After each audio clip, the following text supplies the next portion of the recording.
నూలు దండ నా మెడలో వేస్తూ వాళ్ళ సమస్యల మాలను నీ మెడలో వేస్తా ఉన్నాను, నువ్వు తప్పకుండా పరిష్కరించాలి అని చెప్పి ఆయన నా మెడలో ఆ దండ వేయడం జరిగింది.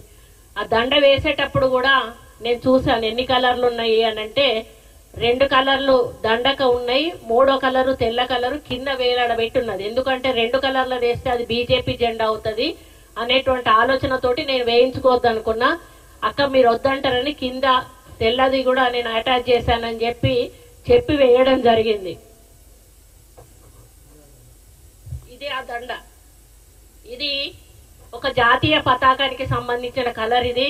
అదేవిధంగా ఈ నూలు అనేది మరి వాళ్ళ వృత్తికి సంబంధించింది, చేనేత కార్మికుల వృత్తికి సంబంధించింది, చాలా పవిత్రమైనది. దీనిలో అంటే ఒక పెళ్లికి సంబంధించిన విశిష్టత ఇందులో ఏమీ లేదు.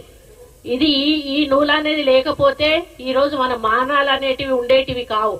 ఈరోజు మనం అందరం బట్ట కట్టుకొని తిరుగుతా ఉన్నామంటే కేవలం ఈ నూలు వల్ల, చేనేత కార్మికులు నేస్తున్న నేత బట్ట వల్ల అనేది మనం అందరం కూడా గుర్తించాల్సిన అవసరం ఉన్నది.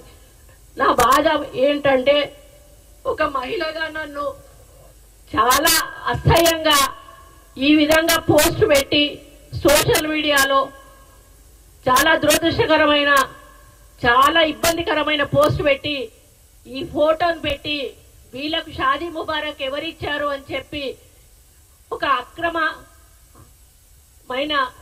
మాటగా దాన్ని చిత్రీకరించి చాలా అవమానపరచడం నాకు చాలా బాధను కలిగిస్తా ఉంది. నిన్నటి నుంచి కూడా నేను అన్నం తినలేదు, నిద్రపోలేదు. ఒక మహిళగా ఈరోజు వాళ్ళ ఇంట్లో తల్లులు ఉన్నారు, చెల్లెళ్ళు ఉన్నారు, బిడ్డలు ఉన్నారు.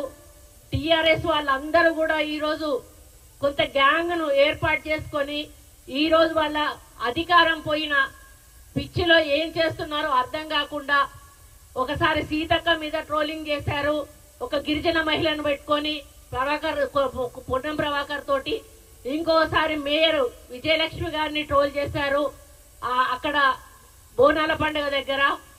ఈరోజు ఒక దండ, ఒక అన్న సమస్యలు చెప్పి ఒక చెల్లికి అన్నకి రాఖీ కడుతుంది చెల్లె. అదే పద్ధతిలో ఒక అన్న, అది పూలదండ కూడా కాదు, పూలదండ వేసుకుంటే తప్పు, నేను ఎక్కడ కూడా పూలదండలు వేసుకోను. శాలువాలు కప్పితే తప్పు కాదు, నూలు దండ వేస్తే అసలు కూడా తప్పు కాదు. దాన్ని ఈ విధంగా చిత్రీకరించి మానసికంగా నిన్నటి నుంచి నేను ఆవేదనతో ఉన్నాను. ఆ ఆవేదనను అర్థం చేసుకున్నమ్మా పద్మశాలి కుటుంబ సభ్యులందరూ కూడా వచ్చి ఇక్కడ ప్రెస్ మీట్ పెట్టి సోషల్ మీడియా మీద దౌర్జన్యం చేస్తా ఉన్నారు.